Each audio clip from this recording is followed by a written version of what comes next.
Your height doesn't stop after 18, at least not in the way most people think. Your DNA doesn't lock you at a specific height. It gives you a range, usually much higher than you think. At 16 to 17, I grew 0 inches. I was measuring myself every morning. Nothing changed. But from 17 to 19, I grew 3 inches. And it had nothing to do with Wolf's Law, the Maasai tribe, or anything you've already seen. It actually started when I noticed something nobody connects to height. The Dinka tribe, one of the tallest populations on Earth, their average height is around 6 feet 7. At first, I thought it was just genetics, but when I looked deeper, I noticed patterns in how they live, especially their diet and daily habits. A system, because height doesn't come down to just one factor. It comes down to 5 pillars working together. Miss even one, and your body physically cannot reach its maximum height. Why your body isn't growing.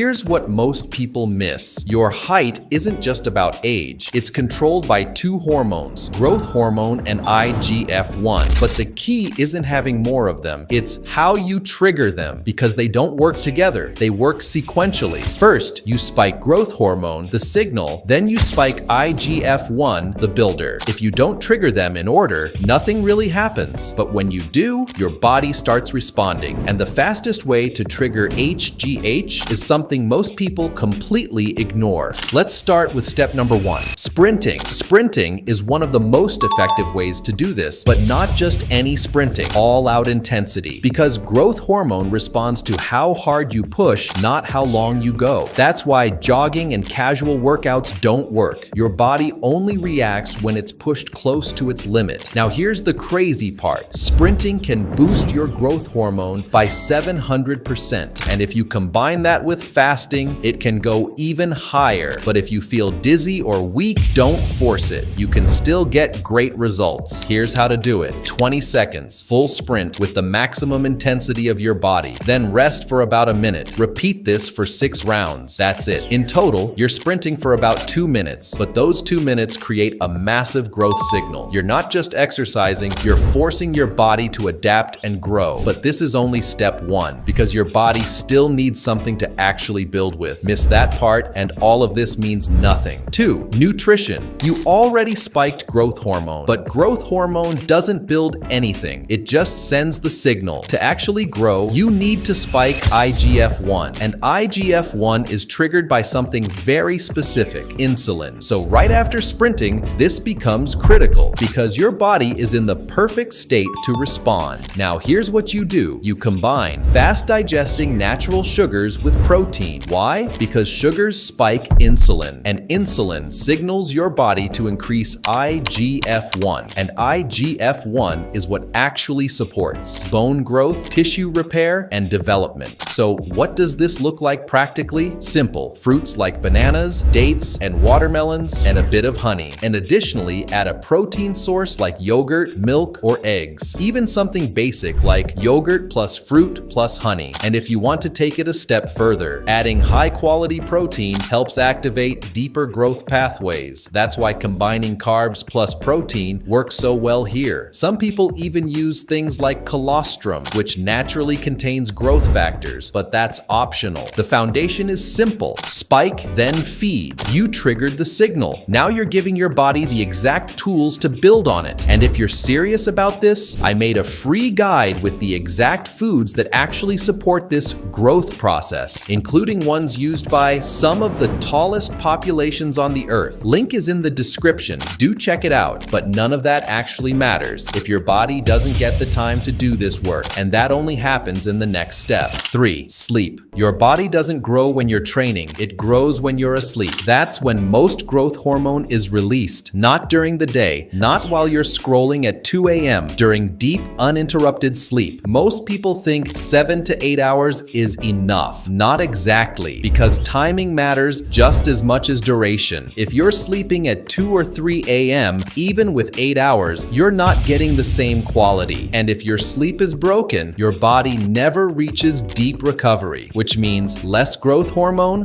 less recovery, and less progress. So keep it simple. Sleep early, sleep deep, sleep consistently, because this is where everything you did earlier turns into growth. 4. Lifestyle. Here's something most most people overlook. It's not just what you do, it's what you're exposed to every day. Your lifestyle affects your hormones, especially estrogen. High estrogen can signal your body to slow down or stop growth because it's linked to closing your growth plates. And the modern lifestyle is full of things that increase it. Bad food, processed junk, chemicals, synthetic fragrances, it all adds up. So even if you're training, eating, and sleeping right, this stuff in the background can hold you back. That's why cleaning up your lifestyle matters. Eat real food, reduce junk, limit unnecessary chemicals. And then there's posture. This is the fastest win. Even if you don't grow, bad posture is making you look shorter right now. Rounded shoulders, forward head, and anterior pelvic tilt. All of it compresses your height. Fix it, and you instantly look taller. So keep it simple, clean your lifestyle, and fix your posture. Because if your environment is working against you, progress becomes harder than it needs to be. And even after all of this, there's still one thing that decides whether this works for you or not, and it is 5. Obsession. Something no one really talks about. Obsession, not motivation, not hype. Because this only works if you stay consistent long enough, and most people don't. They try for a few days, then stop. But when you're obsessed, you don't skip. You don't look for shortcuts. You don't keep switching methods. You stick to it, day after day. And that's what makes everything else work. Because all these steps, sprinting, nutrition, sleep, lifestyle, only matter if you actually follow them. So it's simple. If you treat it casually, you'll get casual results. But if you take it seriously and stay consistent for a few months, that's when things start changing. So now you know the system. Are you going to do it or just watch and move on? Give it 2 months, that's it. Because most people don't even try and then blame genetics.